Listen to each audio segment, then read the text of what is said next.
Vlogmas day 21. I'm sitting, it's 6 o'clock in the morning. I'm trying to whisper. I'm not really whispering, but I'm trying to because Patrick's still asleep. Won't lie, I've got a little teeny weeny bit of Bailey's in my coffee this morning. That is what is Christmassy, just for flavoring, like a smidge. Not going to be a super eventful day today because it's raining and we're just going to do errands, but I'll bring you along with whatever we're doing. I am going to try and catch up on my Toft. I am working on day 13, and I do want to apologize for yesterday's video. Bad editing on my part. The music kind of wrote over some of what I'm speaking, so hopefully I've uploaded a second one. I'm thinking of taking down the first one, but either way, watch the one where it says audio fixed if you're watching day 2. Again, thank you all for the wonderful warm comments and big hugs to all of you out there. I hope you're having a festive start to your day or a festive end to your day, and I'm going to get crafting now, so I will check in with you a little bit later.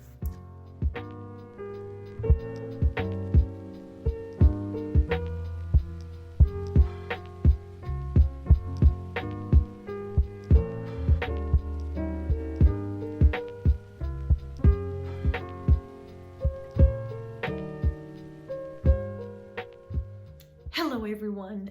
I just realized that I did not go through all the cosmetics that I bought the other day at Primor. And so I did promise I would do that. So I thought now would be a good time to sort of review them. So, and this is just haphazard. I walked into the store and just asked the first, what I thought was a sales agent. She was stocking shelves. Well, it turns out she wasn't really a sales agent. And now that I've been wearing the makeup, I realized she probably didn't know her product that well, but she was just so darn cute that I just went with whatever she suggested. But anyway, the first thing that I picked up were some brushes, and this is better. This is a, it's distributed in Spain and Barcelona, but I do believe it is made in Hungary. These are Hungarian brushes. I bought a foundation smoothing brush. I found what's called a kabuki brush, and it is a flat-headed brush that once you smooth out your foundation and your concealer, that brush does that. This one you actually tap all over your face, and it makes sure that you don't get the streaky or the totally caked look of foundation. So this is a really handy kind of brush. It's called a kabuki brush. So that's that one. I told you about the foundation brush, very helpful. Combined with that, I bought, same brand, some sponges, some makeup sponges, a large one and a small one. I find that I use the small one the most, just for, you know, in the tight corners of the eye and on the eyelids, just to make sure that the foundation isn't, and the concealer aren't just sinking into all of my lovely laughing lines. A shadow brush, don't know why I bought a shadow brush. I have no shadow. So really not too sure why I bought that. But that would be this one little here. It is a blending brush, and so I use that when I have my normal makeup, but I don't have that. So I bought 3 brushes. That was a start. Then it came to the more important decisions, was foundation. All my cosmetics at home are Eminence products, so they are animal-based. All my cleansers are anyway, and I tend to use, the foundation I use is NARS, which is not plant-based, but it does not use any real animal product. It's all synthetic. And so she led me to this foundation. Where's the box for this? This is called Mina Everyday Single Day Foundation with SPF 50, which is very handy. And I think the color is good. It doesn't go on too thick, which is nice. The concealer that this is where I think she might have, you know, kind of made a boo-boo, and I made a boo-boo, is this particular concealer comes in a tube like this. It's thick. Turns out it's waterproof. It blends well enough. It's a little light for my skin, like it's quite white. But once the foundation's on, that's fine. But it's waterproof, so I guess that's good for golf, because if you're sweating, it's good. It doesn't come off. but it's really quite thick. And when I looked at the label, it said, hey, Montreal, Canada. So I thought, okay, that's good. And then I read the finer print, and it's actually made in China. It's distributed out of Canada to Spain. I don't get that. But anyway, that is called Bye Bye Under Eye. And is that the actual company name? Nope, it's actually called It Cosmetics. Which does it stand for? It's called It Cosmetics. Nope, that's it. It Cosmetics Bye Bye Under Eye. But it actually does work, so yay for me on that one. So I've got a foundation and a concealer, and the brushes that I required. I needed under eye cream, so she led me to Clarins. Now that is a very common brand. I don't know where it stands in the scope of brands, but I needed something, and the price point was reasonable. I find cosmetics here very, very costly. They're costly everywhere. And certainly when you're starting to, you know, get into the fancy creams and stuff, they get pretty hefty, even in Canada. So I bought one of those, and it comes, hey, pretty packaging in red, very Christmassy. I've tried it. I don't know. I don't see any difference. So does it work? I don't know, but it's got retinol in it. Oh, pardon me. Retinol-like technology. Technology in your eye cream. Not too sure about that. I am of the belief that if your cells are aging or your cells themselves are dry, your skin isn't really gonna be affected too much by putting a whole bunch of cosmetics on it. I could be totally wrong, but I think if you moisturize from the inside out, meaning drink a lot of water, you'll have a better chance. But that's just me. What else did I buy? Oh, and then I bought the Clarins Intense Day Cream, and this is Super Restorative Day Cream. And it says it lifts, replumps, and targets wrinkles for very dry skin, which I do have, especially after coming off a plane. Do I notice any difference? Not really, but at least I'm not as uneven and blotchy and red. So I think overall that was a success. And I guess because of the price point, they included this fancy smanchy Gucci makeup bag, which will probably end up being a sock project bag when this is all said and done. But I thought that was nice. They didn't have to do that. But that is what I purchased.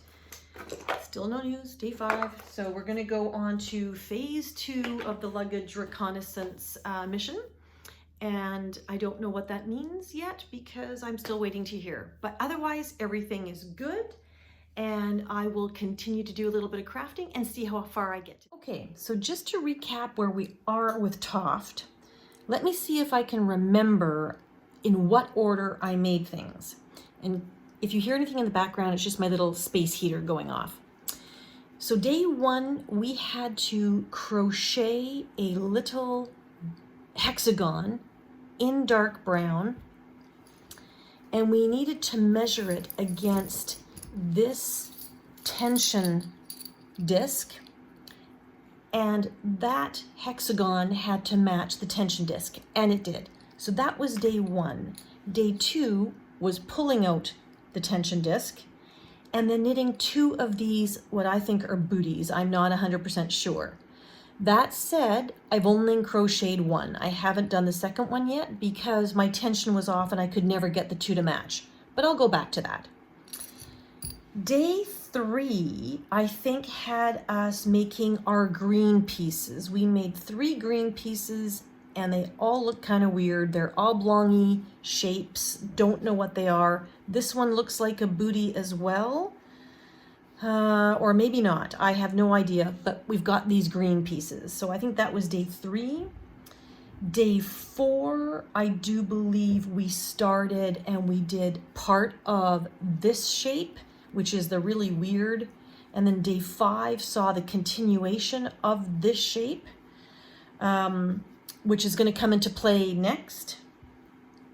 Day 6, we started, I do believe day 6 was crocheting half of the top half of this white top. So the arms and the first half of the torso, front and back of this white little shirt. Day 7 was finishing the bodice of the shirt and then doing the red embellishments, just the trimming around the, just doing the hem on the arms, the body, and a hem around the neck. And then day 8 was doing a little lacy piece around the collar, and then making these 3 little pieces that look like finger warmers or thimbles, and what we think is a bow tie, not 100% sure. Day 8, we had to make, what did we do day 8? I do believe day 8 was make these 2 slippers. Day 9 was the first half and 1 leg of the trousers. Day 10 was the second leg of the trousers, and that was day 11. The second day of the trousers, and the straps was 11. Day 12, we had to pick up the disc that we made on day 1 and continue in the brown, and we learned how to do color almost like intarsia in crochet, 2-toned, so with the cocoa and the pine. And then day 13, which was today that I finished what I think is going to be a face. So this is now looking to me like a gingerbread man. So I think that's a nose. I'm not 100% sure. I think these centralizers are to space for the eyes. I think my eyes are in the wrong spot. They're not quite even. If this is a mouth or a nose, I'm not too sure what it is. I have to rejig. I'll just replace where my centralizers are. Now, today, day 14 is what I'm working on. I get to stuff this. So I have to stuff this on day 14 and then make a couple of small little pieces that look like this, I think. And then we'll go from there. So that's where I'm at. I am now stuffing, and apparently I have to stuff it a lot. So that's what I'm going to do right now.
My stuffed.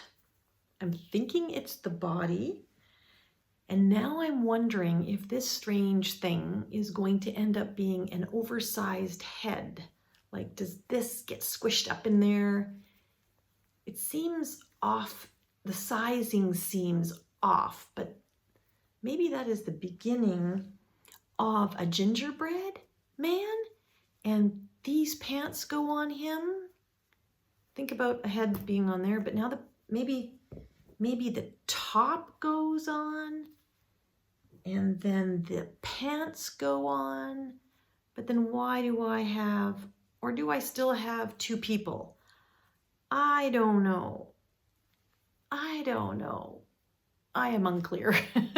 So anyway, so I wove in some ends. I got this stuffed, and I finished the face today, so I think that's enough for today, and hopefully I will be on to, so day 4 was the stuffing. I'm making the last 4 pieces, and I don't know what day 15 has in store for me, but we'll check that out tomorrow. In the meantime, I'll say goodbye, and I will keep crafting, but I will include the last of Classy's yarn exchange advent. So she is still sending me little videos, and we're just trying to figure out how she can send me an actual video. Well, we know how. I just have to encourage her to do it. It's a lot easier when there's two of you talking than it is to do it by yourself. So I'm hoping I can convince her to do a little update on her Toft for us. Anyway, that's it for today, folks. I hope you enjoyed today, and I hope you had a good day wherever you are, be it morning, afternoon, or evening, and I hope I kept you company while you were crafting, and I look forward to seeing you all tomorrow. Take care.